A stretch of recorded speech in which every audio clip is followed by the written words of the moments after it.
Alright, it's Henry again, and today I'm going to be doing a review of the Master Grade Figurerise Wild Tiger. Okay, so this is the Master Grade Figurerise Wild Tiger, and it's in 1/8 scale, just in case anyone was wondering. And this is actually a kit I have been wanting Bandai to make for a long time, ever since I saw the Tiger and Bunny anime when it came out last year. I have just been praying that Bandai would make Master Grade Figurerise kits of Tiger and Bunny, and finally they are here about a year after the anime aired. So, this is the kit, completely unpainted, snapped together straight out of the box, no decals, and you will notice that the part separation on this kit is fantastic. But there are a few parts where you do require some painting or stickers. Bandai gives you stickers for those parts, but overall Bandai did a really good job with the part separation on this kit. Even, as you'll see on the black parts of the armor, they've got the clear green parts on there. And usually in the past that's something that would have been reserved for stickers, but here Bandai's actually done it in plastic and it looks really nice. So as far as everything you get in the box, you obviously get a Master Grade Wild Tiger. You get the giant Good Luck Mode fist. You get the 2 Wild Shoot accessories. Actually, you get 2 different versions. You've got one that's folded up right here under the arm armor, and it doesn't move. And then you've got 2 movable versions, which he can actually use, one for the right and one for the left arms. You get 2 little grappling hooks for those accessories. You get an alternate human face for Kotetsu. The little faceplate doesn't actually flip up, but you have to take the faceplate off and reassemble it with this one. But overall it's a pretty good effect. And then you get lots of different hands. You actually get 8 different hands with this kit. And he doesn't have any posable hands, he just comes with fixed pose hands. But the hands he does come with look really nice. And the fact that you get 8 of them makes up for not having posable hands, in my opinion. And like all Master Grade Figurerise kits, you get a clear display base. Not as big as an action base, but still pretty nifty. And you're going to get several sheets of stickers and decals. And I'll go ahead and go over these. You're going to get a very large sheet of foil stickers. All these stickers right here are for the fingers, because the fingers are supposed to have silver details on them. As you can see, they're all molded in black. And Bandai expects us to take these stickers and wrap them around each and every finger of the kit. And I can tell you right now, it's just not going to look good. There's no way in the world that's going to look good. So when I get around to painting this guy, I'm definitely going to be painting the hands. And then you've got some various yellow stickers here. I think most of those are going to go up under these clear green parts. And then you've got a few little white and green and silver decals for just various little places where the parts aren't quite in the correct colors. Alright, next up we have here, as you see, we have the same exact decals, only we get them in clear stickers and in water slides. So for those of you who are more comfortable with water slides or more comfortable with stickers, you've got options for either one, and I think that's a really nice feature of the Master Grade Figurerise kits. And as you can see on here, we've got eyes for the human face, including a little face mask, including Kotetsu's little goatee down there. You got stickers for the eyes for the Wild Tiger mask, and then all the advertisements like SoftBank, SH Figuarts, the Wild Tiger insignia there. And you've even got an optional decal for the Wild Tiger 1-minute version, which was seen at the very end of the anime. So you can do that one if you want as well. Now, one last sheet of stickers that I was a little bit confused by is that they give you stickers, or decals and stickers, for the eyes on the water slides and the clear stickers. But then they also gave us this sheet of just like white paper stickers for the eyes. And of course you got Kotetsu's normal brown eyes and the blue eyes for the when his powers are activated. But I just can't figure out why they would give us these paper stickers when they've already given us eye stickers and clear stickers and water slides. Oh well. Point being, you have all those options there for you if you want to use them. So, I hate to disappoint anybody that was looking forward to seeing my paint job on this guy. I'm not going to be painting this guy for the sake of this review. I've just got other things that I want to move on to right now, and I decided I was just going to do a quick snap together unpainted review of this kit, just because a lot of my fans that I talked to wanted to see a review of this guy. So I'm just going to take a break and put a few of the stickers on him just so he looks a little bit better, and then continue on with the review. That doesn't mean I won't be painting him. I will paint him eventually, just not right now. Alright, now that I put a few stickers on him, just to make him look a little bit better for the sake of the review, pretty much all the stickers I put on him were on the head, chest, and shoulders. Put the SH Figurearts and SoftBank stickers on the head and chest, a little Wild Tiger insignia, and then we've got a few little foil stickers I put on here. This silver edge around his collar was a sticker. Now he's actually got several stickers on his head, just little small ones, like the little bit of silver right there, this little bit of white right there on the top, that's a sticker. And then the eyes. The eyes actually didn't. See if I can zoom in on that. There we go. Just because of the complex curves around the eyes there, the eye stickers, particularly the black that goes around the eyes, didn't really work out all that well. So luckily I'm going to be painting this kit eventually, so I won't have to live with those. Anyway, I didn't bother using the stickers for the hands because, well, I already talked about that. So let's go ahead and get into the meat of this review. This kit is fantastic. The only other Master Grade Figurerise kit I've built up until now has been Master Grade Goku. And that kit, while it's called a Master Grade, I felt was somewhere between High Grade and Master Grade quality. Better than High Grade, but not quite Master Grade. But this guy, on the other hand, is Master Grade quality through and through. He's got an inner frame. He's got like his basic little generic black suit that he wears, and then you put all of the outer armor on top of that, just like you would, well, sort of like you would on a Gundam model kit. And it just has a really, really Master Grade feel to it. And even on the undersides of the armor, just like on a Gundam model kit, you've got lots of really nice detail down in there. So the amount of detail on this kit is fantastic. So definitely Master Grade quality through and through. Anyway, let's go ahead and get into articulation. The head is on a kind of a joint and a ball joint and a peg. It's got a ball joint at the base of the neck and then a peg down here at the shoulders. Just because of the shape of his collar here, he's not going to have much up and down movement. That's pretty much all he's going to get, unfortunately. However, he can bend his head down quite a ways, which I guess is a pretty good thing, depending on what kind of poses you want to put him in. He's got a little bit of side to side, not very much.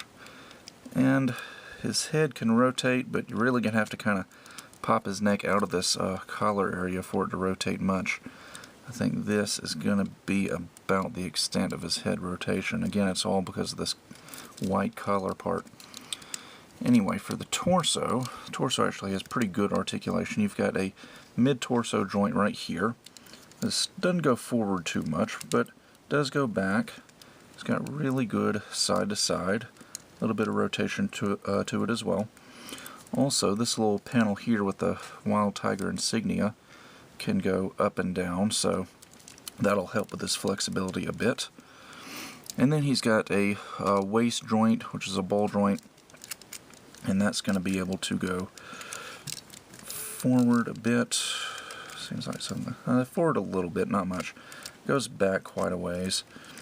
And then you're going to get a little bit of rotation out of it. Again, you're going to have to kind of play around with that joint. It's got some pointy things down here. And then, of course, it's got some side to side to it as well. Alright, now for the shoulders. The shoulder armor is actually on a low hinge, so it can go up and down. The shoulder joint on this kit is really, really nice. It's kind of like a double ball joint in there. Although it's not really a ball joint, but it works pretty much the same way. Anyway, the arms can go out about that far. Of course, they can rotate 360. They can go forward and back.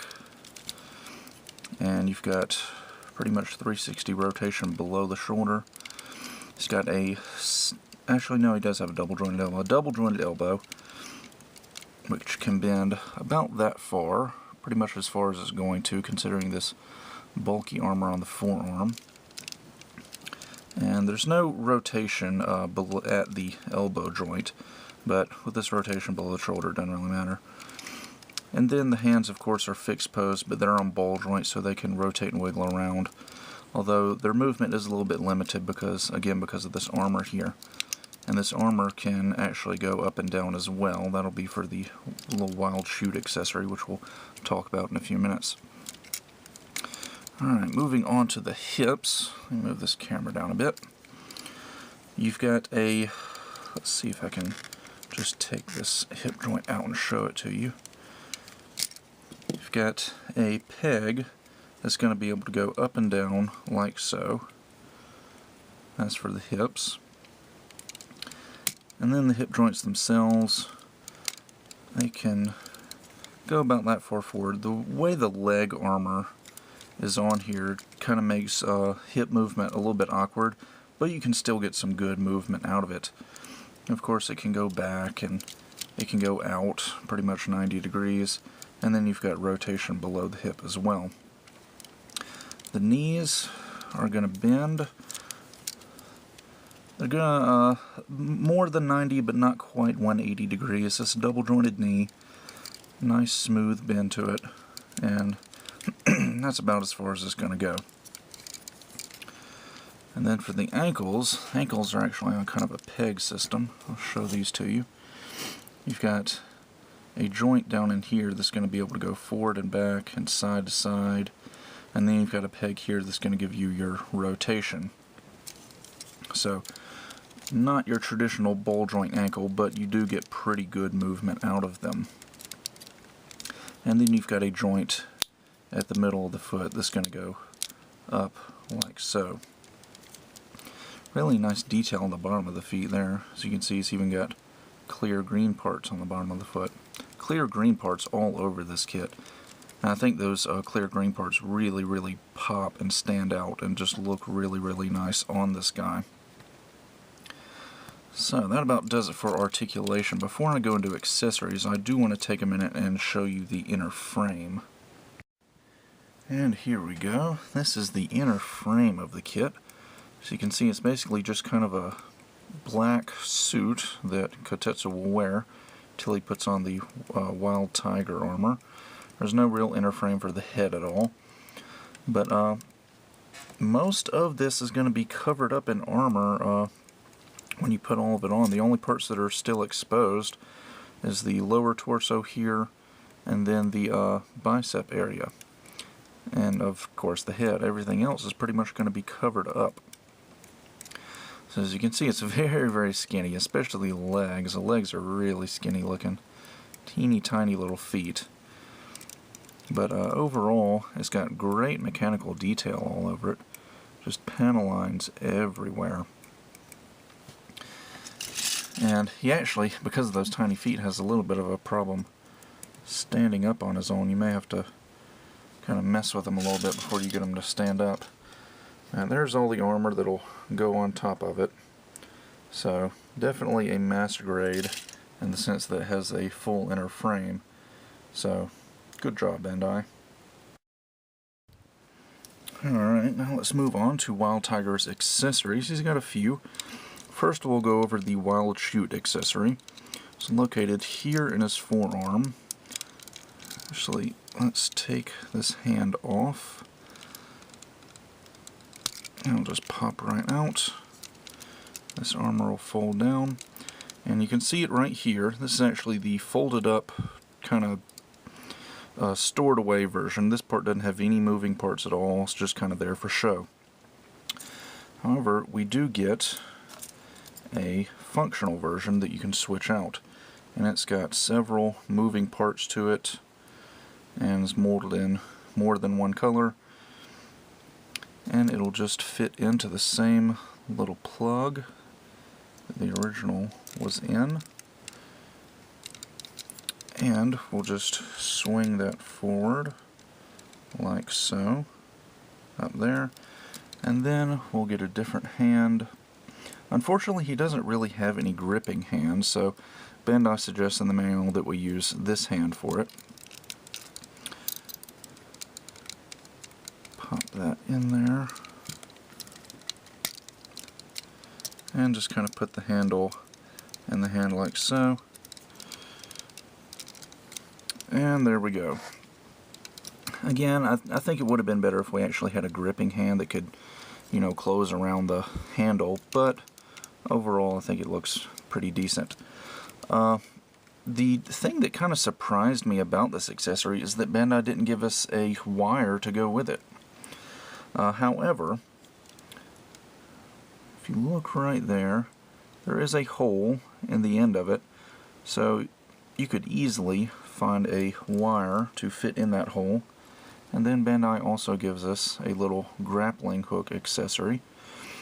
And there you go. All you got to do is find a wire, and you've got a more functional wild shoot accessory. Again, I don't know why Bandai didn't just include the wire with the kit itself. And like I mentioned earlier in the review, Wild Tiger does come with 2 of them. And next I'll go over Wild Tiger's different hands. He does come with 4 pairs of hands, equaling 8. He comes with 2 closed fists. He comes with 2 open hands, which you just saw me use for the Wild Shoot accessory. He comes with 2 flat open hands specifically made for mocking Barnaby. He comes with a pointing left hand and a hand for the right with either a thumbs up or a hand thumb pointing at himself. And one more accessory that the kit comes with is a interchangeable Kotetsu face. And like I said earlier, you have to take the faceplate off and then put the Kotetsu face in there and then reassemble the head back together. And overall, I think the effect is pretty nice. My only real complaint is with these stickers I used for the review. Got the mask sticker on there that doesn't work out so great. The eye stickers look okay, I guess. It's just you can barely see them in there. The little goatee sticker worked out pretty well, but again, I think this will look a lot better when I actually get around to painting it and I end up using water slides with some mark softer, and I think that will look quite a bit better in these stickers. But overall, I'm really glad that they included the human face on here. I think that was a really nice touch. And of course, the last main accessory for this kit is the gigantic Good Luck Mode fist. Now, Good Luck Mode in the anime was kind of a mode where if Kotetsu or Barnaby got in trouble, their suit would unlock a more powerful weapon, and Kotetsu's case being a giant fist. As you can see, it is very large. And as you saw, the forearm just comes right off and the big fist plugs right in. Very nicely detailed. Nice clear green parts all over it, little jewels there. Good color separation. Really cool mechanical detail on it. But of course, with a fist this large, you are going to have weight issues. And the elbow joint, I find, actually doesn't have any problems with it. The elbow joint is plenty strong, but the shoulder joint here is not going to be quite strong enough to hold it up on its own. So, anticipating that, Bandai put this little thing in here. Just have a little square panel there, which you can pull off, and reveals a hole for the display base. And the display base comes with pretty much all the Master Grade Figurerise kits. It's kind of like an action base. It's got just a small little round base on it. It's got a changeable arm on it, just like an action base, although it's not nearly as long. And it's got the little latch there. This little smoke clear part at the top came with Wild Tiger, and you can plug the top of that into there and have the Good Luck Mode fist perfectly balanced. Although, if you just want to have it down at his side, not in any kind of fancy pose, he does hold it. He can stand up, but as you can see, he's sort of leaning to one side a little bit, so even just standing up is really going to add some weight. So luckily Bandai thought ahead and added that hole for the display base in there. But overall, I think it's a really, really cool accessory. Alright, one very last thing we have to go over is how to connect Wild Tiger to the display base. You've got a little part right here on his butt, and that is kind of difficult to get out, but there you go. It's going to reveal a little plug that's going to go right there, and there you go. Might want to adjust the height on the arm a little bit, get his feet on the ground, and there you go. Now he is firmly attached to the display base, and it's actually got a little piece right here where you can attach that part you just took out of Wild Tiger. So there you go. Now just for a quick size comparison before we go. Anybody who's built a Master Grade Figurerise kit knows that they are a little bit bigger than your average Master Grade Gundam model kit. So here we go. Here is Wild Tiger next to Master Grade Gundam Alex, which is a standard 18-meter mobile suit, and as you can see, he towers over Master Grade Alex. And here is Unicorn Gundam in Destroy mode, which is generally thought to be a pretty tall Master Grade, and Wild Tiger is even taller than Unicorn in Destroy mode. So this is a very, very large model kit. As you can see, he's every bit of 9 inches tall. In fact, let me look right here and get my ruler and get an exact measurement on him. Alright. Yep, looks like right at about 9 inches tall. Well, that about does it for my review of the Master Grade Figurerise Wild Tiger. This kit is everything I could have hoped it would be and more. Like I said, I was already really excited about this kit when it was first announced, and I think Bandai just did a phenomenal job with this kit. As I said earlier, the only Master Grade Figurerise kit I've built up until now was Goku. I haven't built any of the Kamen Rider ones, but this thing is head and shoulders above Master Grade Goku. I mean, it's truly on the level of a Master Grade Gundam model kit with all the detail and all the good, great color separation. Just really, really nice work on Bandai's part for this kit. The articulation is a little bit hampered in some places because of the armor, but other than that, articulation is overall pretty good. The decals I like simply because they give you water slides and clear stickers. The only decals and stickers I wasn't crazy about were the ones around the eyes. And those foil stickers they gave us for the fingers, those just aren't going to work out. And the colors they use for the kit, that clear green, again, just looks fantastic. I love the way it pops out like that. And just overall, a really, really well done kit. And I'm definitely getting Barnaby Brooks Jr., so I can hardly wait to get that kit and review it as well. So, if I had any complaints about this kit, the only real complaint I have about this kit is it's got some tricky seam lines on it, for those of you who actually care about seam lines. He's got some seam lines on the inner frame which aren't that bad, but one right here in particular, right there on that white part of the neck, that is going to be a pain in the butt to paint after filling in that seam line, so I may have to show that off whenever I get around to painting him. So, I guess that about does it for this review, and with that, I'll see you guys next time.